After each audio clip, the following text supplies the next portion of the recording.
Well, take a good look at your screens, folks. This is a live look at downtown Indianapolis.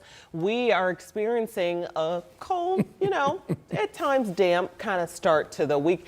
It's a Monday. It is, That's in fact, probably a the holiday best way week, to say that's for it. sure. That's the best way to. It's a Monday, and that's okay. Yep. Good afternoon. I'm Felicia Lawrence. Thanks for joining us here at 13 News at 4. And I'm Scott Swan in today for Dustin Grove. Sean Ash has been tracking the holiday week forecast for us today. Yeah, listen, some years we have a white Christmas, some years we don't. And this is a don't year? This is on a don't year. Okay. So, yeah, it's a cloudy one too here. Take a look. So this is the camera up in Miami County, Bunker Hill. This is a live look. Watch the time lapse. Had some of that leftover snow from earlier today. And even though we didn't have a lot of sunshine like over the weekend, you can see it drifting away here with temperatures well above freezing underneath the cloud deck. 39 in Peru right now. Precipitation is going to pick up a little bit, and I will tell you, whatever we see here this evening is not going to be terribly heavy, but it may be damp, certainly at times. The clouds way more bark here in the central part of the state. 43 Indy, 46 Bloomington, and 44 this hour in Terre Haute. You see that blanket of clouds, and I hope you get used to that because we have a lot of gray ahead of us as we roll into the weekend. Right now, underneath that cloud cover, it's a southwest wind. That wind direction is going to shift a little bit. We do have a weak front that passes through tonight.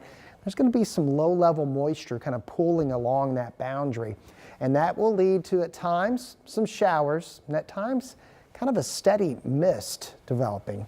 Here's Future Track 13. You won't see a whole lot of green on the map as we go into tomorrow morning.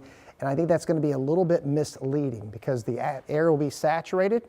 We'll have some mist, and we'll also have some areas of locally dense fog. May not be widespread, but a few pockets where we're under a half-mile visibility. So that could slow you down a little bit early tomorrow morning.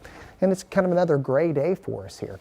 Temperatures hovering around 40 degrees. We'll talk about Christmas Day, travel forecast, all coming up in a few minutes. All right, Sean, we'll get to it. 13 News is working to learn more about 4 Greenwood men charged with murder in the shooting death of a missing man. According to court documents, Arav Kumar, Gaurav Singh, Gurdeep Singh, and Nirmal Singh face murder charges and conspiracy to commit murder in connection to the death of 35-year-old Kuldeep Kumar. Kumar's body was found in New Jersey. The 4 men are now waiting extradition. Rich Nye will have more starting on 13 News at 5.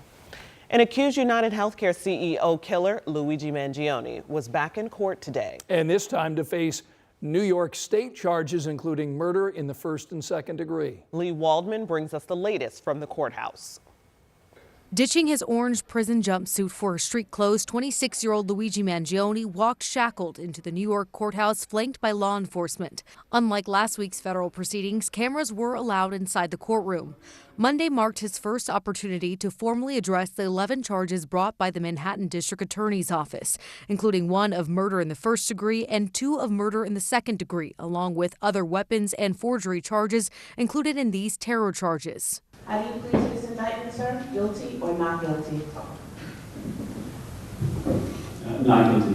Mangione's attorney, Karen Friedman Ignifilo, expressed her concern for her client's ability to get a fair trial. He's a young man, and he is being treated like a human ping pong ball between 2 warring jurisdictions here.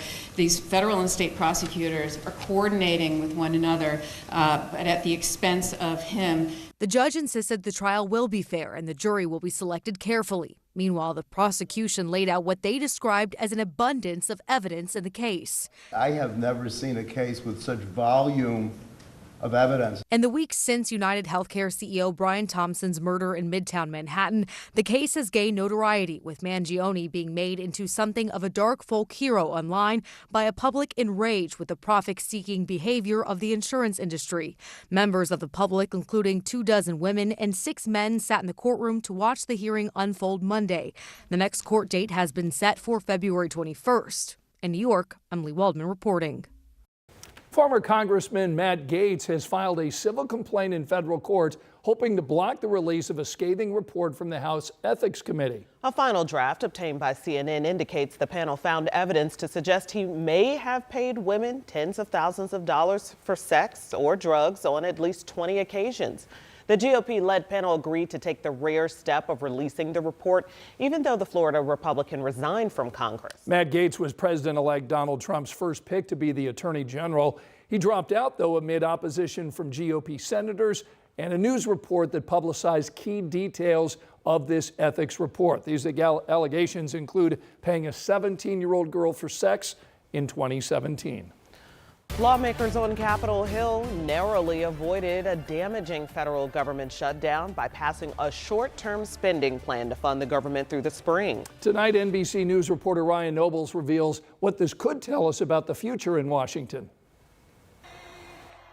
President-elect Donald Trump ran on a promise to change the way Washington operates, and he may be delivering before he's even sworn in.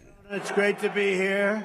Nice to win the election. At a conservative event over the weekend in Arizona, the incoming commander-in-chief promising his disruptive style, like the one he displayed in the spending fight last week, will yield results. I intend to keep those promises to the American people. Trump's unpredictability will be put to the test, especially given his long list of priorities for the new year.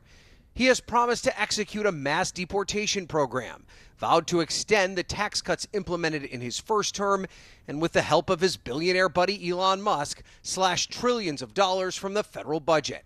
Promises he did not back down from this weekend, but made clear it is he, not Musk, running the show. The new one is President Trump has ceded the presidency to Elon Musk. No, that's not happening. But Elon's done an amazing job. Trump later joking the South African-born Musk, who helped Trump kill the original bipartisan spending deal, couldn't be president. You know why? He can't be. He wasn't born in this country. And though he mostly focused on his major policy priorities Sunday, the president-elect also airing an unexpected complaint. We're being ripped off at the Panama Canal like we're being ripped off everywhere else. Calling for the return of the Panama Canal, which was transferred in a treaty signed by both countries in the 1970s because of high shipping fees. We will demand that the Panama Canal be returned to the United States of America in full, quickly, and without question. Panama's president overnight rejecting that idea, saying the, quote, sovereignty and independence of our country are not negotiable.